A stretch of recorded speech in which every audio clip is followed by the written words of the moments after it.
এদেশের শায়েখ আহমদুল্লাহ দরকার মানবতার ফেরিওয়ালা, যেখানে মানুষ বিপদগ্রস্ত সেখানে সবচেয়ে এগিয়ে যায় আস-সুন্নাহ ফাউন্ডেশনের মাধ্যমে শায়েখ আহমদুল্লাহ হাফিজাহুল্লাহ। বাংলাদেশের ডক্টর এনায়েতুল্লাহ আব্বাসী অনেক বড় আলেম, তিনি হঠাৎ করে একটি মন্তব্য করেছেন যে কিছু কিছু আলেম ওলামা এরকম চিন্তা ভাবনায় থাকে যে কখন বন্যা আসবে, টাকা কালেকশন করব, খাও দাও। তাদের উদ্দেশ্য হলো কখন বন্যা হবে, বন্যা হলে ফাউন্ডেশনের মাধ্যমে টাকা কালেকশন করে মানুষদেরকে সহযোগিতা করা হবে, পাশাপাশি নিজেরও খাওয়া হবে। এইরকম ধান্দাই নাকি তারা থাকে। উনি একটি উপমা দিয়েছেন যে কাফর বিক্রেতা, সে তাকিয়ে থাকে যে মানুষ কখন মারা যাবে, মানুষ মারা গেলেই কাফর বিক্রি হবে। তো এই জন্য এই কথা বলে তিনি আসলে উলামা ইকরামদের সব ধরনের মন্তব্য করা ঠিক নয়। এমন কিছু বলতে হবে যেখান থেকে মানুষ উপকৃত হয়। এক একজন এক এক জায়গায় কাজ করবে। আপনি দাওয়াতি ময়দানে কাজ করতেছেন, আপনি মাদ্রাসা করেছেন, মসজিদ করেছেন, আলহামদুলিল্লাহ ভালো কাজ। আবার এদেশে যখন বড় বড় দুর্যোগ হয়, দেশের মানুষ যখন ক্ষতিগ্রস্ত হয়, তাদের পাশে দাঁড়ানোর জন্য শায়েখ আহমদুল্লাহর মতো আলেম দরকার আছে। আস-সুন্নাহ ফাউন্ডেশনের মতো একটা ফাউন্ডেশন দরকার আছে, যারা শুধু বন্যার্তদের সহযোগিতা করে না, তারা এই দেশের হাজার হাজার লক্ষ লক্ষ মানুষদেরকে স্বাবলম্বী করার জন্য চেষ্টা করেন। রিক্সা দিয়ে সহযোগিতা করেন, দোকান বানায় দেন, বিভিন্ন প্রশিক্ষণ দেন, সেলাই মেশিন উপহার দেন, বিভিন্ন ভাবে তারা এদেশের মানুষকে গরু ছাগল কিনে দিয়ে বৃক্ষরোপণের কাজে সহযোগিতা, বিভিন্ন ভাবে কোটি কোটি টাকা দিয়ে মানুষকে স্বাবলম্বী করার জন্য, মানুষকে কর্মমুখী করার জন্য তারা নানামুখী পদক্ষেপ গ্রহণ করেন। এই জন্য এক একজন এক এক জায়গায় কাজ করবে। এদেশের শায়েখ আহমদুল্লাহ দরকার মানবতার ফেরিওয়ালা, যেখানে মানুষ বিপদগ্রস্ত সেখানে সবচেয়ে এগিয়ে যায় আস-সুন্নাহ ফাউন্ডেশনের মাধ্যমে শায়েখ আহমদুল্লাহ হাফিজাহুল্লাহ। এই জন্য আল্লাহ যেন তার হায়াত বাড়ায় দেন, আর তাকে নিয়ে যারা সমালোচনা করতেছেন আল্লাহ যেন তাদেরকেও সঠিক বুঝ দান করেন। সকলে বলুন আমিন।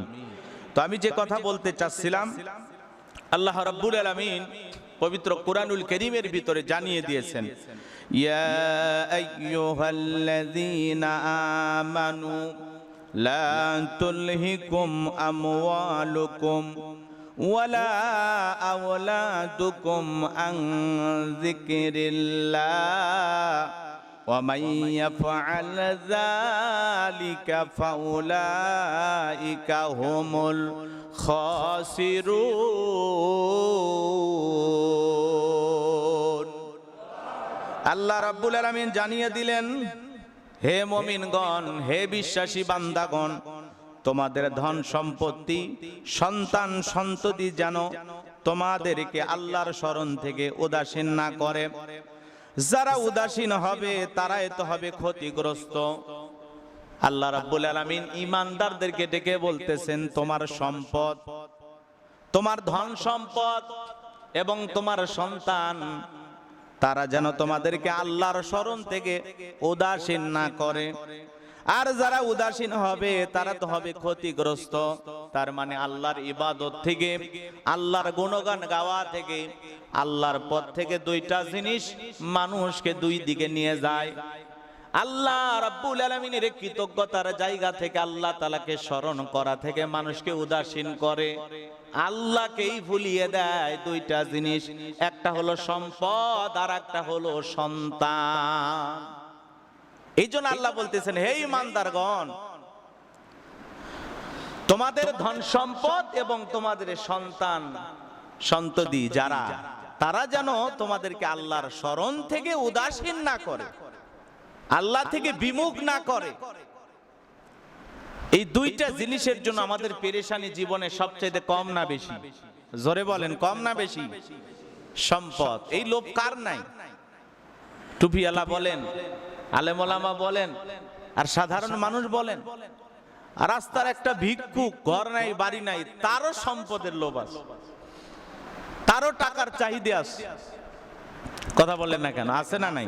সবার চাহিদা আছে। ওই যে কথায় আছে, টাকা দেখলে নাকি মাটির পুতুলও হা করে। একটা কথা বলে না মানুষ, প্রবাদ আছে না, ছোট্ট শিশুর সামনে টাকা ধরলে সেও টাকা নিতে চায়। এটাতে কি হয় ও কিছু জানে না, তারপরে টাকা দেখলে হাত বাড়ায় দেয়। সম্পদ এমন একটা জিনিস, এই পৃথিবীতে এই সম্পদের জন্য হচ্ছে নাকি ভাই ভাইকে ঠকানো, পিতামাতা এক সন্তানকে বেশি দেওয়া, আর এক সন্তানকে কম দেওয়া, নানামুখী প্রতারণা, কত অভিযোগ, হাজার হাজার মানুষ মানুষকে ধোঁকা দিয়ে সম্পদের পাহাড় গড়তেছে, কারি কারি সম্পদ জমাইতেছে। টাকা সম্পদের মোহে পড়ে মানুষ পাগল পারা হয়ে গেছে। আজকে তাকায় দেখেন, চট্টগ্রাম একটা রাজধানী, বাণিজ্যিক রাজধানী বলা হয়, যেখানে কারি কারি সম্পদ আছে, এমনও ধনী টাকাওয়ালা সম্পদওয়ালা, কিন্তু কয়জন তাদের পাশে দাঁড়াইতেছে? এই বানভাসী মানুষদেরকে কয়জন সহযোগিতা করতেছে? সবাই সহযোগিতা করবে না। সম্পদ থাকলেই সবাই যে দান করবে, সবাই যে মানবতার জন্য খরচ করবে এমনটা নয়। অনেক বখিল আছে, কৃপণ আছে, যারা টাকার বিছানায় ঘুমাবে, কারি কারি টাকা ব্যাংকে জমা রাখবে, কিন্তু একটা ফ্যাক্টরি বানাইয়া, একটা মিল ইন্ডাস্ট্রি বানাইয়া হাজার হাজার মানুষের কর্মস্থান হোক সেটা চায় না। টাকা ব্যাংকে রেখেছে, সেখান থেকে সুদ হয়, লাভ হয়, ওইটা খায় আর ঘুমায়, এসি রুমে ঘুমায়। কিন্তু ওই কোটি কোটি টাকা দিয়ে যদি একটা মিল ইন্ডাস্ট্রি বানাইতো, মানুষের জন্য কর্মস্থানের একটা ব্যবস্থা করে দিত, তারও লাভ হইতো, সাধারণ মানুষ যেখানে যারা কর্ম করত তাদেরও রিজিকের ব্যবস্থা হয়ে যেত, তারা সেখানে কাজের কি পাইতো, সুযোগ পাইতো। এই জন্য এই সম্পদ মানুষকে, এই সম্পদের কারণে মানুষ আল্লাহ রাব্বুল আলামিনের শরণ থেকে, আল্লাহর ইবাদত থেকে বিমুখ হয়ে যায়। এই সম্পদ মানুষকে আল্লাহর ইবাদত থেকে দূরে সরে নিয়ে যায়, আল্লাহর শরণ থেকে অনেক দূরে নিয়ে যায়। এই সম্পদ, এই টাকা, এই লোভ লালসা।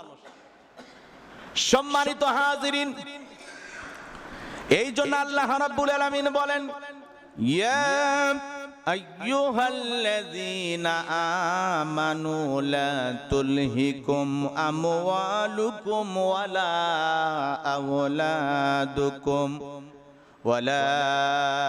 আওলাদুকুম আন যিকরিল্লাহ ওয়া মান ইয়াফআল যালিকা ফাউলাইকা হুমুল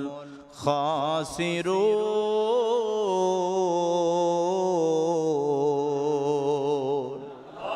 আল্লাহ রাব্বুল আলামিন বলেন, হে বিশ্বাসীগণ, হে আমার মুমিন বান্দাগণ, তোমাদের ধন সম্পত্তি সন্তান সন্ততি জানো তোমাদেরকে আল্লাহর শরণ হতে উদাসীন না করে। আর যারা উদাসীন হবে তারাই তো হবে ক্ষতিগ্রস্ত। এখানে আল্লাহ রাব্বুল আলামিন মাল এবং সন্তানের কথা বললেন, তাদের ভালোবাসার ওপর এমন প্রভাব বিস্তার করে ফেলে আমাদেরকে, সম্পদের মায়া, সন্তানের মায়া এমন ভাবে আমাদেরকে প্রভাব বিস্তার করে, এমন মহব্বত ভালোবাসা জাগ্রত করে, যার কারণে আল্লাহ রাব্বুল আলামিনের বিধিবিধান, ফরজ কার্যাবলী থেকে উদাসীন হয়ে যায়।